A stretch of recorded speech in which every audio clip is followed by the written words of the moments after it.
What's up guys? In today's video, we're going to be talking about repeat bookings. I'm going to cover what properties will get great repeat bookings on Airbnb or short-term rental. I'm also going to talk about how to get them, why they matter, and how they can make you a whole bunch more money. So let's start with what types of properties can actually generate substantial repeat bookings as short-term rentals or Airbnbs. Well, not every property. So if you think about it, if you get a lot of international travelers to your Airbnb, let's say that you have a property that just is in a tourist destination that attracts a lot of international travelers and most of your guests are international. Well, it's pretty unlikely that you're going to get a tremendous amount of repeat guests to that type of property unless people are coming there year after year after year. But most of the time, if people are traveling internationally, that can be a repeat booking, like in some place like Florida. But for other locations, you're just not going to get as much repeat bookings. Whereas if people are typically driving to your property, that's a good indication that you can likely get a whole bunch of repeat bookings. Because if they can drive to it, that means it's only a couple hours away from where they live more than likely. And so they can oftentimes come back multiple times throughout the year and certainly year after year again. So anyone that owns a property that's sort of a staycation destination, like a lot of the ones we talk about on this channel, you can get a lot of your bookings as repeat guests. And next we want to talk about how do you do that and then why does it actually matter. And stay tuned because I'm also going to share with you exactly how you can use this strategy to make way more money on your short-term rental. So first off, how do you get them? Well, there's two ways that work the best to drive repeat bookings to any short-term rental property, and those would be email and social media. Now, there are other strategies for getting repeat guests to book. You can do things with actual paid advertising. There's all kinds of different approaches you can take. But in my opinion, in my experience, the best two ways to get repeat bookings are going to be through email and social media. And when I say social media, I'm specifically talking about Instagram and your Instagram organic strategy. So by far, the easiest, lowest hanging fruit for driving repeat guests to your property is through email. It's the simplest thing you can do because it doesn't require a whole bunch of ongoing work. You can set up some email automations that are going to go out automatically without you having to manually input it. You can grow your email list automatically as you get more guests staying at your property. So it's something you can set up one time and then have it run on autopilot for the rest of the time that you own your property. And it's typically going to drive really, really good results. So first off, how do you actually get those email addresses? Well, there's a couple different ways to do it. Right now, I'm currently using the strategy of having a guest book on Hostfully that requires guests to input their email address in order to access that guest book. That means that every single time I have a guest book with me, I'm sending them a guest book that has all the details about the property. It's a digital guest book. And in order to access that, they need to input their email. So I collect that email and can then send them future emails with promotions and deals and whatnot about the property. We'll talk about what to send them in a minute here, but that's one way to collect emails. Now, another way that I've recently come across is by linking it up with your Wi-Fi using a tool like StayFi, which I just recently heard of. This isn't an endorsement of them. I haven't actually used them myself. I do plan to in the near future to test them out though.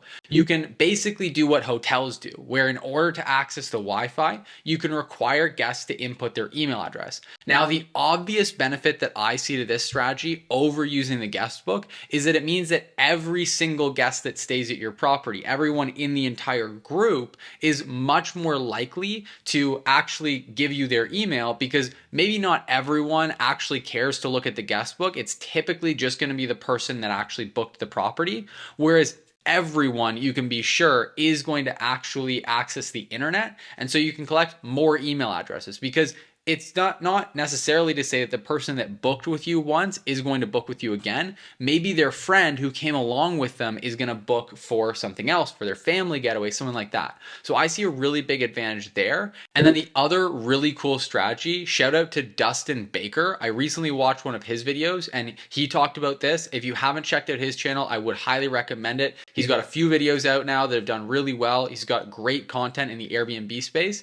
And so one of the strategies that he talked about in that video was having, after you have someone sign up to the Wi-Fi, you can basically have it redirect them right to your Instagram profile. So when they sign up to access the Wi-Fi, what's the first confirmation page they land on once they've gotten into the Wi-Fi? Well, it's your Instagram profile. So that's a really cool advantage as well. I'm going to try out that strategy myself, and I'll be reporting back on the results on this channel. But that's something that I think is a really great, brilliant strategy to combine collecting guest email addresses and also getting people to follow your Instagram profile. So that is email. Now with email, there's a few different things that you'll want to do, but you just want to be sending them emails. We use this right now to cross promote our different properties. So when someone books a stay at one of our properties, we'll send emails out to get them to book at other properties as well. It's a really great way to fill in the calendars that way. And because our properties are relatively close to one another, we can drive a lot of repeat bookings that way. So it's not necessarily the same guest booking the same property,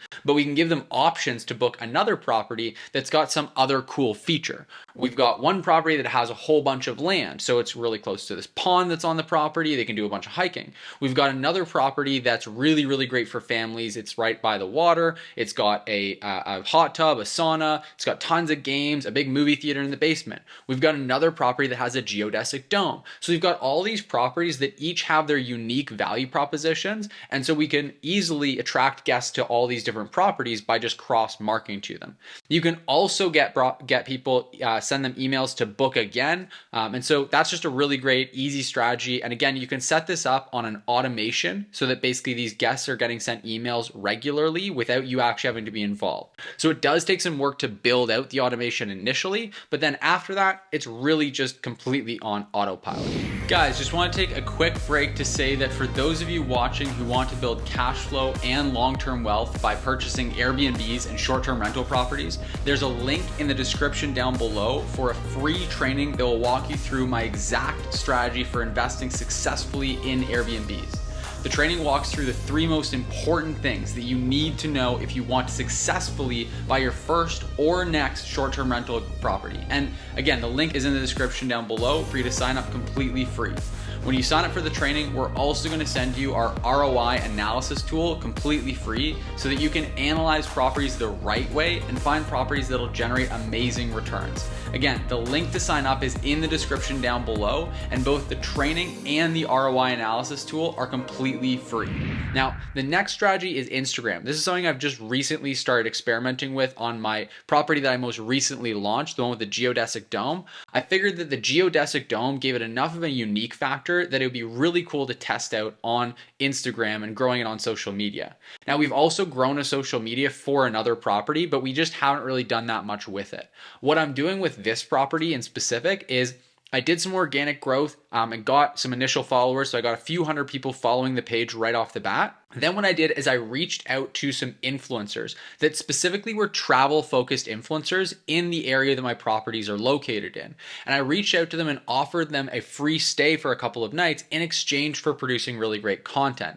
I'm also considering running giveaways with them because I've heard that that works really, really well. And again, I'll be sure to report back. I wanted to give some of the newer strategies and just kind of open people's eyes to some of them on the channel here, but I will report back with the results of how it all goes. So the idea is that if you grow a social media presence for the property, it means that you're constantly exposing people that are potentially going to stay with you to properties, pictures of your property, so that they're building up a relationship with you, getting to see your property, getting to see how it is. Like, other people are generating content for you as well. One of the things I'm really excited about the influencers is that they're going to go up there and they're going to post a bunch of content, and that's really great because their followers are going to translate over to my properties page, and that way I'm going to gather followers. But even better than that, I'm going to get user generated content. I'm going to get a whole bunch of content from the people staying at the property who inherently are pretty good at capturing content. They've made a living out of it. That's why they're influencers. So I'm sure that I'm going to get some really great photos and really great videos of my property that I can then be reposting constantly and shouting out these influencers and just have a nice ongoing collaboration. So I'm very, very hopeful and excited for that. Again, I'll report back with the exact results, how it grows. If I get any bookings from that, I'll definitely keep everyone here in the loop. But that's one of the really cool strategies that I think is probably the best way to grow your social presence for a property is Instagram, just because the nature of that platform is that it lends itself really well to marketing vacation rentals. Now, that being said, Social media marketing, social media growing in Instagram means you're constantly posting on that platform for the property. So it is definitely a lot more work than just setting up an email automation, which is why I wouldn't recommend it be the first thing you do. I would definitely recommend starting with email because you can set it up one time and have it run on autopilot. Whereas social media, it's going to be constant effort. And although there are things you can do to optimize that, to streamline it, to make it more efficient, it's still going to require ongoing effort. And so generally speaking, I recommend doing that once you have a portfolio manager or a virtual assistant who can help take care of that for you. Because ultimately, if you're investing or managing properties on Airbnb, then the higher leverage activity for you is going to be going out and finding new deals, not going out and posting on Instagram. Developing a better overall marketing strategy might be a good high leverage activity, but actually implementing that strategy is likely a better task that's more suitable to someone else on your team who doesn't have the amount of leverage that you do in your business, whether your business is investing in properties or managing properties for other people.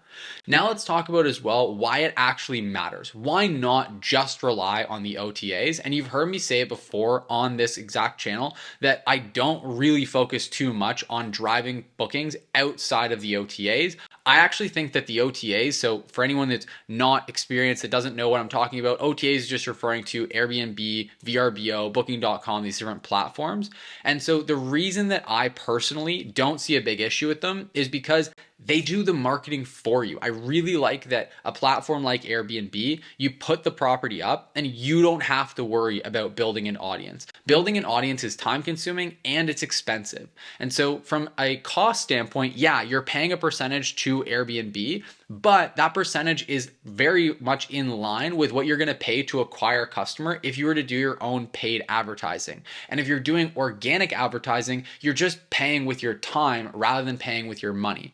So for someone that's running a business, whether that's managing properties or investing in properties, it's just not a really great use of your time because your time can be leveraged much more effectively by going and finding more deals. So I don't really love pouring a whole bunch of time into these strategies, but they do matter because ultimately you still want to, if you have the bandwidth by, again, having a team, it really can augment the amount of money you can make on short-term rental. That's another reason why I'm a really big fan of email is because for the amount of leverage that you get versus the amount of time you put in, it actually is something that is worth putting your time into if you're a business owner or an investor. Because ultimately you're going to put in maybe a couple hours worth of time, but that time is going to get compounded over and over and over again because those email automations are going to run for months and years in the future on hundreds and hundreds of guests. So I actually really like that strategy. It is really high leverage. I like doing that.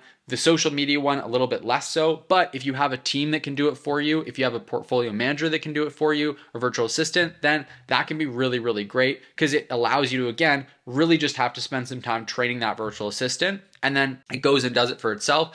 So that can be a really good use of your time.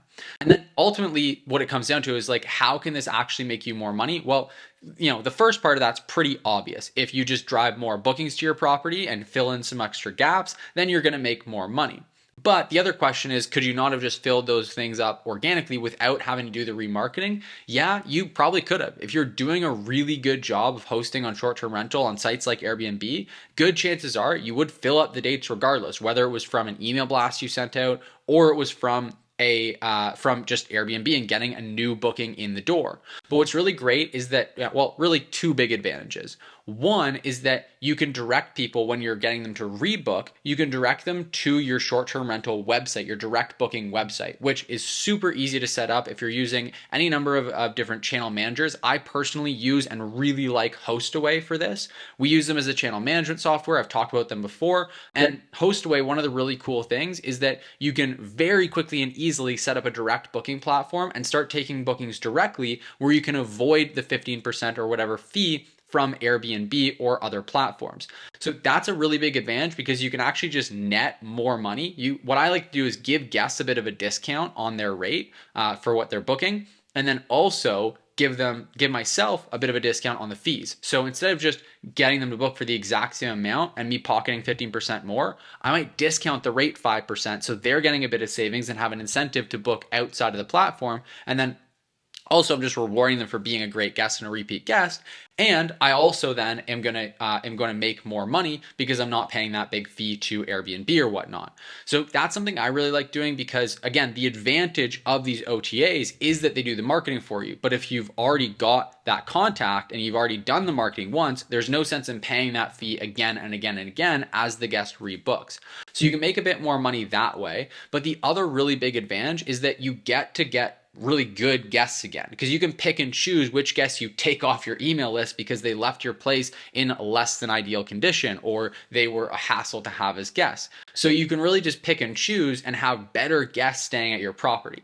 Now, the other advantage of this that I think would be applicable to a lot of people right now is that when things do start to slow down in the market for any reason, like we're seeing right now that a lot of properties are losing bookings, it really does benefit you to have additional marketing channels. So again, like listing on a different OTA like Vrbo or expanding out to booking.com, having email marketing, having Instagram marketing, it's just another marketing channel to add to your mix. And so the more marketing channels you have, the more people you can get in front of. And if they're all really well optimized, then that just means ultimately more bookings for you. Now, what I don't recommend is doing this before you've optimized the initial foundations. I always recommend people get started listing on Airbnb and really master that, dial it in, and then look to expand to something like email marketing or going on to Vrbo or another platform. Because ultimately, if you don't do a good job of optimizing one platform and then you expand to a whole bunch of different marketing channels all at the same time, you're just going to be expanding a bunch of broken stuff. You're going to be multiplying broken efforts,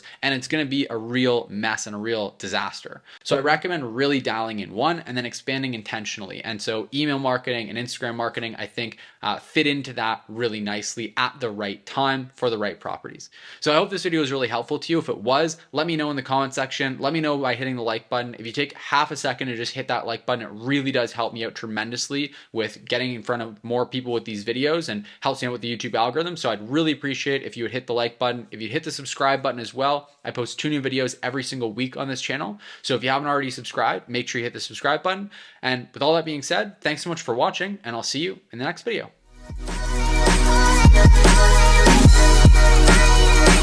Bye.